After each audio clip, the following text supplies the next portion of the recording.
বাজার থেকে অনেক রকমের মাছ নিয়ে এসেছো, কিন্তু দুইটা মাছ কেন জীবিত?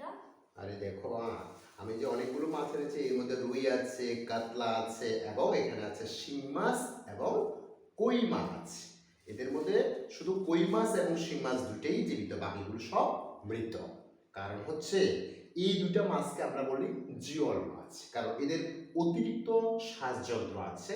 এদের যে মাছের প্রধান অঙ্গটা হচ্ছে ফুলকা, কেমন? এটা ছাড়াও যে কই এবং শিং মাছ বলছি, তাদের অতিরিক্ত শ্বাসযন্ত্র আছে, যার মধ্য দিয়ে তারা খোলা পরিবেশে থাকলে অর্থাৎ স্থলভাগে থাকলেও পরিবেশ থেকে সরাসরি অক্সিজেন নিয়ে তারা শ্বাসকার্য চালাতে পারে। সেজন্য এরা অনেকক্ষণ ডাঙায় বেঁচে থাকতে পারে। আর রুই কাতলা এই মাছগুলো শুধু জলের থেকে অক্সিজেন নিতে পারে, ওদের কোনো অতিরিক্ত শ্বাসযন্ত্র থাকে না। সেজন্য অতিরিক্ত শ্বাসযন্ত্র বিহীন মাছরা ডাঙা বেশিক্ষণ বাঁচতে পারে না। সেজন্যই সব মাছগুলো মরে গেলেও কই মাছ এবং শিং মাছটা এখনো